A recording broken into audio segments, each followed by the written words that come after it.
Assalamu alaikum all. SDME is Boys English Medium Primary School. I am your Sumaya ma'am, Hindi teacher, Standard 8. How are you? Now आपने मेरा पहले video part 1 में देखा होगा कि अंतरिक्ष परी सुनीता विलियम्स के बारे में मैंने आपको बताया था कि उन्होंने कौन सी उपलब्धियाँ ली है और उन्होंने कहाँ से अपना अभ्यास पूर्ण किया है। उन्होंने अंतरिक्ष यात्री बनने के लिए कौन कौन से उनके प्रेरणा कौन थे, उन्होंने क्या क्या किया, ये सारी चीज़ें, उनके फैमिली के बारे में ये सारी चीज़ें मैंने आपको बताई थी। अब यह वीडियो में, आगे के वीडियो में आपको मैं सारी आगे की सुनीता विलियम्स के बारे में आगे की चीज़ें मैं बताने वाली हूँ। उससे पहले आपको मेरा ये वीडियो लाइक करना है और सब्सक्राइब करना है। Okay my learners, now we will start Sunita Williams के बारे में। अब आपको ये मैं बता दूं कि सुनीता विलियम्स के खास जो मित्र थे और सहाध्यायी माइकल विलियम्स से शादी की और सुनीता पंड्या से सुनीता विलियम्स बनी। माइकल विलियम्स ने सुनीता की सिद्धि में साथ दिया। अब देखो क्या हुआ, किस तरीके से वो पंड्या में से सुनीता बनी। तो उन्होंने जो उनके साथी मित्र थे माइकल विलियम्स, उनके साथ शादी की और विलियम्स ने, माइकल ने उनको उनकी सिद्धि के लिए बहुत सारी चीज़ें उनके साथ की है। सुनीता को अंतरिक्ष परी बनाने में कल्पना चावला ने ही प्रेरणा स्रोत का काम किया है। पिछले 8 वर्षों में अंतरिक्ष यात्रा पर जाने वाली भारतीय मूल की दूसरी महिला की सकुशल वापसी से लोगों ने राहत की सांस ली। अपनी वापसी के समय उन्होंने कहा था कि नासा के अभियान में कल्पना के साथ काम करना बेहद सुखद अनुभव था। हम दोनों की रुचि काफ़ी अलग थी, लेकिन भारतीय होना हमें एक सूत्र में पिरोता था। दोनों को भारतीय संगीत से बेहद लगाव था। कल्पना से मुझे काफ़ी कुछ सीखने को मिला। जब वह अंतरिक्ष यात्री बनी तब उनके कल्पना चावला थी, वो उनकी प्रेरणा स्रोत थी। वही उन्हें काफ़ी प्रेरणा मिलती थी। दोनों ने 8 सालों में अंतरिक्ष यात्रा की थी और वो अंतरिक्ष में जाने वाली दूसरी महिला सकुशल वापसी, यानी वो अच्छी तरीके से आसानी से वो वापस आई। दोनों भारतीय मूल की थी, यानी भारत से जुड़ी हुई थी और दोनों को भारत का संगीत, यानी जो हमारा म्यूज़िक है, वो बेहद पसंद था। और कल्पना चावला से सुनीता विलियम्स को बहुत सारी चीज़ें सीखने को मिली थी। जून 1998 में सुनीता को नासा के लिए चयनित किया गया। अगस्त 1998 में उन्होंने नासा में प्रशिक्षण प्रारंभ किया। कड़े प्रशिक्षण के बाद सुनीता खुद अंतरिक्ष यात्रा के लिए तैयार हो गई। सुनीता बताती है कि अंतरिक्ष स्पेस स्टेशन में ज़िंदगी आसान नहीं है। देखो उनका चुनाव हुआ 1998 में 1998 में अगस्त में उनका स्टडीज़ कंटिन्यूज़ हुई, यानी उनको प्रशिक्षण किया गया। उन्हें विशेष प्रकार की शिक्षा दी गई नासा ने और उन्होंने बताया कि जो स्पेस स्टेशन है उसमें उनकी लाइफ इतनी आसान नहीं थी। खाने से लेकर नहाने तक यहाँ सब कुछ कठिन है। लौटने में मुश्किल होती है। आरंभ में चलने फिरने में दिक्कत होती है। हड्डियाँ कमज़ोर हो जाती है। दिमाग तैयार होने में समय लगता है। देखो क्या क्या प्रॉब्लम्स आती है वो सुनीता ने बताई। कि सुनीता ने बोला कि यहाँ पे खाने से लेकर नहाना, वहाँ तक सारा काम बहुत कठिन है, यानी मुश्किल है। जब वो लौटते हैं स्पेस में, अंतरिक्ष में जाके स्पेस में आते हैं तो वो भी बड़ा मुश्किलदायक है। और पहले आरंभ, यानी जब शुरुआत होती है तब चलने में और फिरने में बड़ी दिक्कत होती है, यानी मुश्किल ही हो जाती है। इतनी मुश्किल ही हो जाती है कि जो बोन्स है, हड्डियां हैं, वो भी कमज़ोर हो जाती है और दिमाग को भी उस चीज़ के लिए, यानी उनके ब्रेन को वो सेटअप के लिए टाइम लगता है। सुनीता ने खुद को अंतरिक्ष प्रशिक्षण लेकर तैयार किया। वैज्ञानिक तकनीकी भरे व्याख्यान, रूस में रहकर अंतरिक्ष कार्यक्रम तथा उन्होंने यान आदि के बारे में जानकारी प्राप्त की। उनके गोताखोरी में अनुभव होने वाले भारहीनता से स्पेस स्व प्रशिक्षण में सहायता प्रदान की। देखो किस तरीके से उन्होंने अपने आप को तैयार किया। वह रूस में जाकर अंतरिक्ष में रहने के लिए जो टेक्निकल काम था वो उन्होंने सीखा। उन्होंने अंतरिक्ष में यान के बारे में सीखा था, तो वो जानकारी भी उन्होंने प्राप्त की। गोताखोरी यानी कि आप लोग को पता होगा कि जो ये जो दरिया होता है उसमें वो गोताखोरी यानी अंदर जाते हैं, तो उसे बोलते हैं गोताखोरी। वो अनुभव भी सुनीता को था, तो वो चीज़ उनको स्पेस वॉक में उनको मदद मिल गई। अंतरिक्ष यात्रा के संदर्भ में बहुत सी वैज्ञानिक जानकारियाँ और मुश्किलों के बारे में जाना। वे अंतरिक्ष के संभावित खतरों से खेलने के लिए पूर्णतः तैयार हो चुके थे। उन्होंने सारी जानकारी ले ली कि एक साइंटिस्ट, एक वैज्ञानिक को क्या क्या चीज़ों की मुश्किलें होती है, उसे किस तरीके से तैयार रहना पड़ता है। ये सारी चीज़ें उन्होंने सारी चीज़ों के लिए वो रेडी हो गए, तैयार हो गए। अब वो एक अंतरिक्ष यात्रा करने के लिए रेडी थे। सुनीता पूरी तैयारी के लिए 9 दिन पानी में अंदर भी रही। प्रशिक्षण खत्म होने के करीब 8 साल लगे उन्हें। ये जो चीज़ों के लिए सारी चीज़ें जो उन्होंने ट्रेनिंग ली, जो विशेष प्रकार की शिक्षा ली, उसके लिए उनको 8 साल तक लगे। एक बार उन्होंने ये शिक्षण के दौरान 9 दिन के लिए वो पानी में भी रही थी। ओके,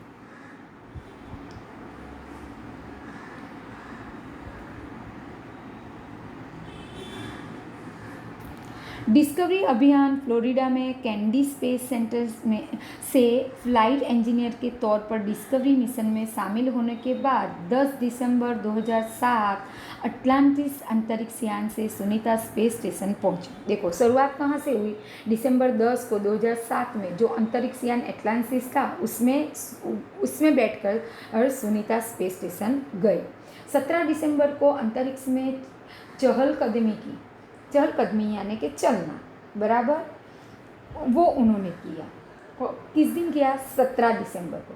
पृथ्वी से 360 किलोमीटर की दूरी पर कक्षा में स्थित अंतर्राष्ट्रीय अंतरिक्ष स्टेशन की गति प्रति घंटे 27,744 किलोमीटर की थी।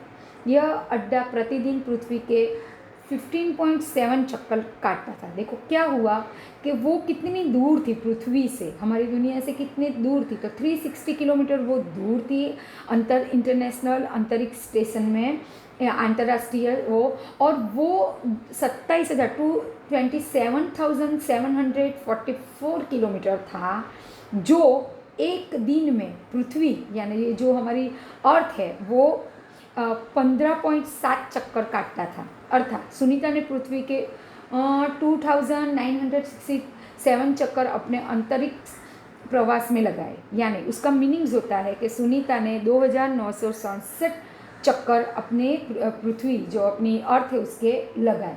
इस अभियान में सुनीता के 29 घंटे 17 मिनट तक स्पेस वॉक करके अंतरिक्ष में रिकॉर्ड बनाया। इससे पहले अप्रैल माह में 4 घंटे 24 मिनट के मैराथन जीतने वाली पहली अंतरिक्ष यात्री बन चुकी है। देखो क्या हुआ, उन्होंने कितना टाइम लिया उसके लिए, 29 घंटे और 17 मिनट उन्होंने अंतरिक्ष प्रवास किया। यह अभियान में उन्होंने रिकॉर्ड भी बनाया, और वो 4 घंटे 24 मिनट, उससे पहले उन्होंने 4 घंटे 24 मिनट मैराथन जीतने वाली वह अंतरिक्ष यात्री बनी थी। अंतरिक्ष में 128 दिन और 4 घंटे के सेनोन ल्यूसिस का रिकॉर्ड तोड़ा। इससे पहले जो सेनोन ल्यूसिक उन्होंने 188 दिन वहाँ पे अंतरिक्ष में रहे थे, उन्होंने उनका भी रिकॉर्ड तोड़ लिया। सुनीता विलियम्स का 6 महीने तक रहने का अनुभव है कि वहाँ व्यायाम करने का बहुत आवश्यक है ताकि मांसपेशियों और हड्डियों की शक्ति बनाए रखी जा सके, शरीर को लचीला बनाए रखा जा सके। क्या हुआ था कि वो 6 महीने तक का उनका अनुभव जो था उन्हें लगता था कि एक्सरसाइज करना वहाँ पे बहुत ज़रूरी था। क्यों ज़रूरी था? क्योंकि वो जो हड्डियाँ हैं और जो बोन्स है और जो मांसपेशियाँ हैं उसको वो मजबूत बनाए रखे, लचीला, यानी कि जो जैसे अपने मुड़ सके वैसा जैसे अपने मुड़े वैसा बनाए रखे, जैसा कि साइकिल चलाना, दौड़ना, हवा में तैरना आदि। अंतरिक्ष यात्रा में सोना मुश्किल, रोज डिब्बाबंद भोजन, भारहीनता, शरीर के लिए लचीलेपन, तीव्र गति से खत्म होना, मांसपेशियाँ और हड्डियों को तेज क्षति जैसी समस्या थी। बहुत प्रॉब्लम्स थी। स्पेस में रहना it is not easy things, बराबर। उनको खाने के लिए प्रॉब्लम होती थी। वो जो डब्बा उनका डब्बा मतलब खाना जितने दिन के लिए वो जाते थे उतने दिन का वो लेके जाते थे, बराबर। और उनको सोने में तकलीफ़ होती थी। उनको भारहीनता मतलब भारहीनता यानी कि बाहर बगैर का चीज़ें करनी थी। उनको उनको उनका जो शरीर थी, उनकी हेल्थ की उनको बहुत सब चीज़ें की उनको हड्डियाँ, मांसपेशियाँ, सब चीज़ों की प्रॉब्लम होती थी और उनकी समस्या मतलब ये समस्याओं से उन्हें जूझना पड़ता था। सुनीता ने अंतर्राष्ट्रीय अंतरिक्ष केंद्र में 6 महीने प्रवास के दौरान कई महत्वपूर्ण कार्य किए, जैसे human life science, physical science, पृथ्वी का निरीक्षण, शिक्षा और टेक्नोलॉजी डेमोन्स्ट्रेशन जैसे विषयों पर काम किया। जब वो 6 महीने के लिए स्पेस स्टेशन में थी तो उन्होंने बहुत चीज़ें अलग अलग की, जैसे कि उन्होंने ह्यूमन लाइफ के बारे में देखा, फिजिकल साइंस के बारे में देखा, पृथ्वी का निरीक्षण किया, शिक्षा और टेक्नोलॉजी के डेमोन्स्ट्रेशन के विषयों पर काम किया। इसके अलावा सुनीता ने इस दौरान जमा किए ब्लड सैंपल न्यूट्रिशन से संबंधित अनुसंधान कर रहे वैज्ञानिक तक पहुंचा ली। यानी वो जब वहाँ पे रही थी तो उन्होंने ब्लड सैंपल लिए थे, लोही के सैंपल लिए थे, जो उन्होंने वहाँ रहने के स्पेस स्टेशन के वहाँ पे रहने के दौरान कौन सी शरीर में और ब्लड में वहाँ स्पेस में रहने के दौरान कौन सी चीज़ों का बदलाव होते हैं, तो उन्होंने अपना ही ब्लड लेके वो रिसर्च सेंटर में दिया था, बराबर। वो न्यूट्रिशन को दिया था कि खाना उस दौरान खाया तो वो न्यूट्रिशन के ये सब चीज़ें वैज्ञानिक ढंग से होती है, शोध होती है, तो उस चीज़ को उन्होंने ब्लड सैंपल लेके ये चीज़ें वैज्ञानिक तौर पे साइंटिस्ट को दी थी कि वो शोध कर सके। सुनीता ने कहा, यहाँ पर सबसे बड़ी बात मुझे यह लगती है कि हमारी पृथ्वी कितनी शानदार है। दुनिया का अलग नज़रिए से देखने का मौका और यह अंतर्दृष्टि मिली है कि अपने ग्रह को कैसे आने वाली पीढ़ियों के लिए बचाए। अंतरिक्ष मिलजुल कर काम करने की बढ़िया जगह है और यहाँ आकर ऐसा लगता है कि हम पृथ्वी पर क्यों विवादों में उलझे रहते हैं। जब हम जिस चीज़ से दूर होते हैं तो हमें उस चीज़ की कदर होती है। वैसे ही सुनीता यहाँ बताना चाहती है कि हम पृथ्वी पर रह के लोग कितनी लड़ाई झगड़े करते हैं, ये करते हैं, वो करते हैं। तो जब वो अंतरिक्ष में थी तो उन्हें दुनिया को अलग तरीके से उन्होंने देखा। किस तरीके से देखा कि जैसे कि हम अपने ग्रह, जो हमारा पृथ्वी है, जो हमारा ग्रह है, उन्हें हम किस तरीके से बचाएं। ओके, और ये कितनी अच्छी जगह है, वो कितनी अच्छी जगह है कि यहाँ पे हमें कितनी अच्छी ऊपर वाले ने रहने के लिए जगह दी है, फिर भी हम वाद विवादों में यानी उलझनों में हम रहते हैं। नई दिल्ली के अमेरिकी सेंटर में अंतरिक्ष यान जब भारत पर से गुजरा तब वीडियो कॉन्फ्रेंस के दौरान सवालों के जवाब देती सुनीता ने कहा, यहाँ से विश्व सीमाओं में बटा नज़र नहीं आता। यहाँ से सिर्फ दिखता है हमारा सुंदर ग्रह, सुंदर ग्रामीण इलाके, सुंदर पहाड़ और आसमानी रंग के सुंदर महासागर, हरे मैदान और अनेक रंगों में ज़मीन दिखाई दे रही है। यह दृश्य बहुत मनोहरा है। देखो क्या क्या चीज़ें वो जब वो अंतरिक्ष में थी तो उन्हें क्या दिखाई दे रहा था। जब वो हमारे भारत पर से गुजर रही थी तो उन्होंने कॉन्फ्रेंस की थी, प्रेस कॉन्फ्रेंस, वीडियो कॉन्फ्रेंस की थी, बराबर। तो वो बताती है कि यहाँ से बहुत अच्छा नज़रिया है, बहुत अच्छा हमारा पृथ्वी दिखाई दे रहे हैं, उनके गांव दिखाई दे रहे हैं, पहाड़ दिखाई दे रहे हैं, समुद्र दिखाई दे रहे हैं, कौन से रंग के दिखाई दे रहे हैं, जो ज़मीनें हैं वो भी अलग अलग रंग की दिखाई दे रहे हैं। और वो दृश्य बहुत ही मज़ेदार है, बहुत ही दिल को मोह लेने वाला दृश्य है। 19 जून 2007 को स्पेस शटल अटलांटिस सुनीता समेत 7 अंतरिक्ष यात्रियों को लेकर धरती की ओर रवाना हुआ। पूरा विश्व सुनीता की सकुशल वापसी के लिए प्रार्थना कर रहा था। कब ये स्पेस रवाना हुआ? वापस आने के लिए 19 जून 2007 को 194 डेज, दिन, 18 घंटे और 58 मिनट्स अंतरिक्ष में बिताकर रिकॉर्ड बनाकर सुनीता की वापसी 22 जून 2007 को हुई। 194 दिन, 18 घंटे 58 मिनट को सुनीता 22 जून 2007 को धरती पर लौटी। सुनीता के आश्चर्यजनक कार्य से भारतीयों और गुजरातियों का सर ऊंचा हुआ। क्यों हुआ?